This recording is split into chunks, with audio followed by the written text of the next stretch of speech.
قوم لوط، جنہوں نے ایسی برائی کو ایجاد کیا جو ان سے پہلے دنیا میں کسی قوم نے نہ کیا تھا، ایسی بدکاری جس کی مثال تاریخ میں کہیں نہیں ملتی۔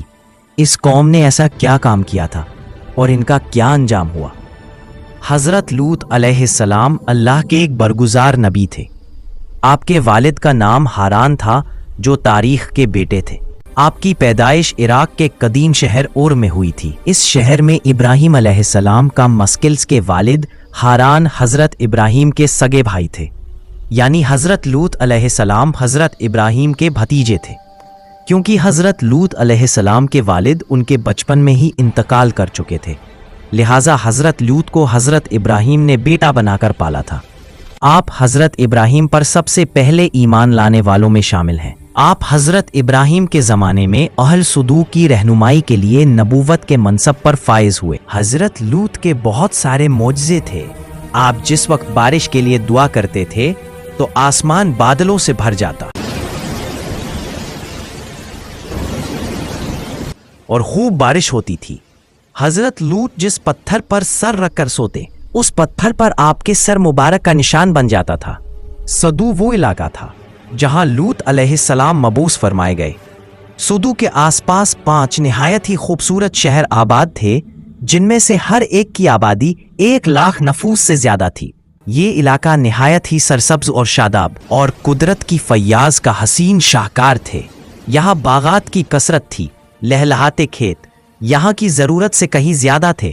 اردن، شام اور اسرائیل کے درمیان بسا ہوا یہ علاقہ نہایت ہی زرخیز تھا۔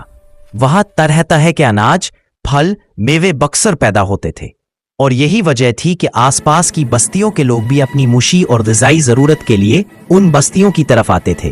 مگر یہ بات اہل صدو کے لوگوں کو بالکل پسند نہ تھی۔ ان کے خیال میں ان کی بستیوں میں پیدا ہونے والے پھلوں، اناجوں اور سبزیوں پر صرف ان کا ہی حق تھا۔ وہ نہیں چاہتے تھے کہ دوسری بستیوں کے لوگ ان کے علاقے میں آئیں۔ ایک دن صدو کے لوگ اس بات پر غور و فکر کر رہے تھے کہ باہر سے آنے والے لوگوں کو یہاں آنے سے آخر کیسے روکا جائے، کہ ابلیس ایک بزرگ کی شکل میں ان کی محفل میں آیا اور کہا، اگر تم ان سے پیچھا چھڑانا چاہتے ہو تو میرے کہنے پر عمل کرو۔ اس اجنبی بزرگ کی بات لوگوں نے بہت توجہ سے سنی۔ ابلیس نے کہا، میں کل بتاؤں گا۔ دوسرے دن ابلیس ایک خوبصورت جوان لڑکے کی بھیس میں آیا اور انہیں اپنی عورتوں کے بجائے مردوں کے ساتھ فعل بد کرنا سکھایا۔ ابلیس نے کہا، اگر تم ان بستیوں کے لوگوں سے نجات چاہتے ہو جو تمہاری بستی میں آ جاتے ہیں تو ایسا کرو کہ جب بھی کوئی شخص تمہارے علاقے میں آئے تو تم لوگ زبردستی اس کے ساتھ اپنی خواہش پوری کرو۔ اس طرح یہ لوگ اس بستی میں آنا چھوڑ دیں گے۔ اپنی نفسانی خواہش کے لیے مردوں سے بدفعلی اس قوم کا دستور بن گیا تھا۔ یہاں بے حیائی عام ہو گئی تھی۔ حکمران، سردار، رؤسا، ہر طبقے میں گھر گھر یہ عمل پھیل گیا تھا۔ بھری محفل میں یہ لوگ اس فحاش کام کو کر کے خوش ہوتے تھے۔ کوئی بھی محفل اس کام کے بغیر ادھوری سمجھی جاتی تھی۔ خاص کر مسافروں میں سے کوئی خوبصورت لڑکا ہوتا تو یہ لوگ اسے اپنا شکار بنا لیتے۔ تلمود میں لکھا ہے کہ اہل صدو اپنی روزمرہ کی زندگی میں سخت ظالم، دھوکے باز اور بدمعاملہ تھے۔ کوئی مسافر ان کے علاقے سے بخیر نہ گزر سکتا تھا۔ کوئی غریب ان کی بستیوں سے روٹی کا ایک ٹکڑا نہ پا سکتا تھا۔ بارہا ایسا ہوتا تھا کہ باہر کا آدمی ان کے علاقے میں پہنچ کر فقوں سے مر جاتا اور یہ اس کے کپڑے اتار کر اس کی لاش کو بغیر دفن کیے چھوڑ دیتے۔ اپنی وادی کو انہوں نے ایک باغ بنا رکھا تھا جس کا سلسلہ میلوں تک پھیلا ہوا تھا۔ اس باغ میں وہ انتہا بے حیائی کے ساتھ لانیاں بدگایاں کرتے تھے۔ حضرت لوط علیہ السلام نے انہیں توحید کی دعوت دی اور بدکا کے اس گھنونے عمل سے توبہ کرنے کا حکم دیا۔ حضرت لوط نے کہا، تم بے حیائی کیوں کرتے ہو؟ کیا تم عورتوں کو چھوڑ کر لت حاصل کرنے کے لیے مرد کی طرف مائل ہوتے ہو؟ حقیقت یہ ہے کہ تم احمق لوگ ہو۔ حضرت لوط اہل صدو کو دن رات واعظ و نصیحت کیا کرتے تھے، لیکن قوم پر اس کا کوئی اثر نہ ہوا، بلکہ وہ بہت فخری انداز میں یہ کام کرتے تھے۔ انہیں حضرت لوط کا سمجھانا بھی برا لگتا تھا، لہٰذا انہوں نے صاف صاف کہا کہ اگر تم ہمیں اسی طرح برا کہتے رہے اور ہمارے کاموں میں دخل دیتے رہے۔ حضرت لوط نے نصیحت اور تبلیغ کا سلسلہ جاری رکھا، لہٰذا ایک دن اہل صدو نے خود ہی عذاب الہی کا مطالبہ کر دیا۔ اللہ تعالیٰ نے اب تک ان کے اس بدتر فحاش اور بدگاہ کے باوجود ڈھیل دے رکھی تھی، لیکن جب انہوں نے حضرت لوط سے ایک دن کہا، अगर तुम सच्चे हो तो हम पर अजाब ले आओ। लिहाजा उन पर अजाब इलाही का फैसला हो गया। अल्लाह ने अपने खास फरिश्तों को दुनिया की तरफ रवाना कर दिया। यह फरिश्ते दरअसल हजरत जिब्राइल, मीकाइल और इसरा अलैहिमुस्सलाम थे। फिर यह फरिश्ते हजरत लूत अलैहिस्सलाम के घर तशरीफ ले आए।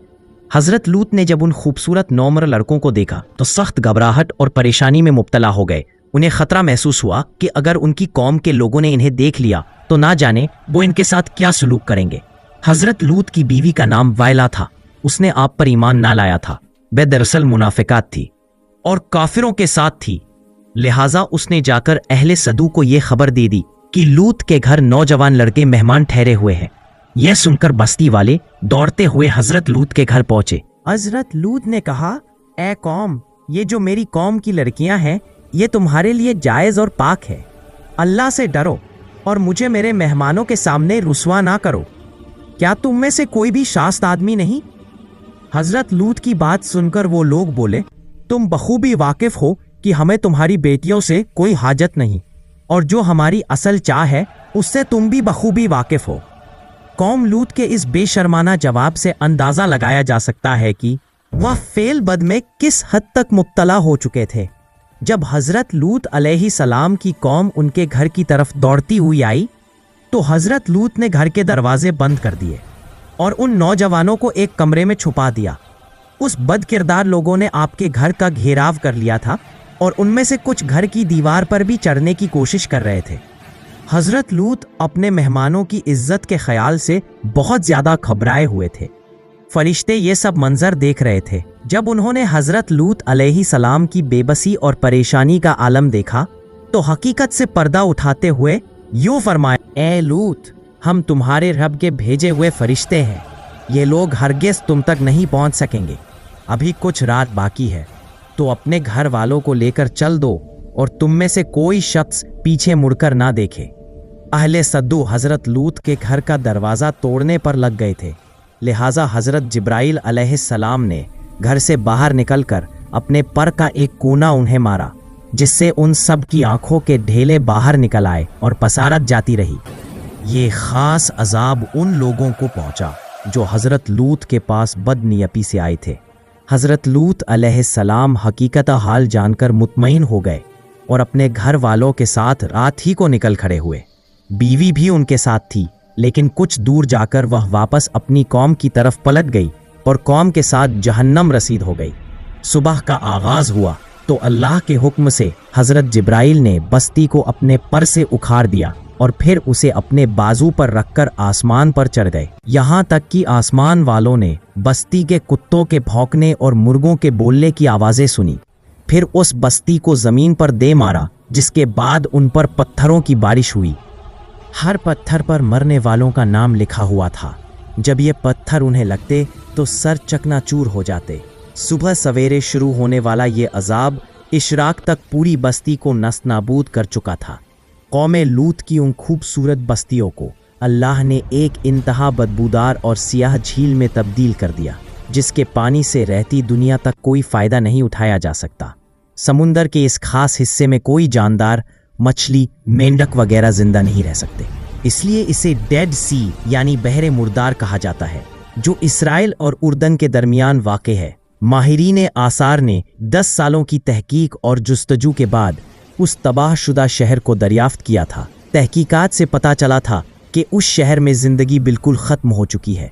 इस शहर के रास्ते और खंडहर बताते हैं कि जब यह शहर तबाह हुआ तो उस वक्त लोग रोज़मर्रा के मामूली कामों में मशगूल थे और यहाँ ज़िंदगी अचानक ख़त्म हो गई थी। अहले सुदूद जिन्हें पत्थर बना दिया गया था, उनके बुत अभी तक बहरे मुर्दा के पास मौजूद है, जो ता क़यामत लोगों के लिए एक इबरत है। आज यूरोपी ममालिक बदका की इजाज़त दी जाती है और इस फहश अमल को फ़ख्र समझा जाता है, मगर हकीकत ये है कि हम जिन्स परस्ती बिल्कुल फितरत के ख़िलाफ़ है, जिससे इंसानी मुश्तरा तबाह और बर्बाद हो जाता है।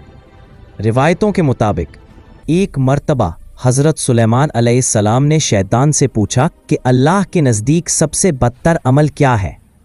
इब्लीस बोला, जब मर्द मर्द से बदफैली करे और औरत औरत से ख्वाहिश पूरी करे। हज़रत इब्ने अब्बास से रिवायत है कि रसूलुल्लाह सल्लल्लाहु अलैहि वसल्लम ने फरमाया, उस शख्स पर अल्लाह पाक की लानत हो जो कौम ए लूत वाला अमल करे।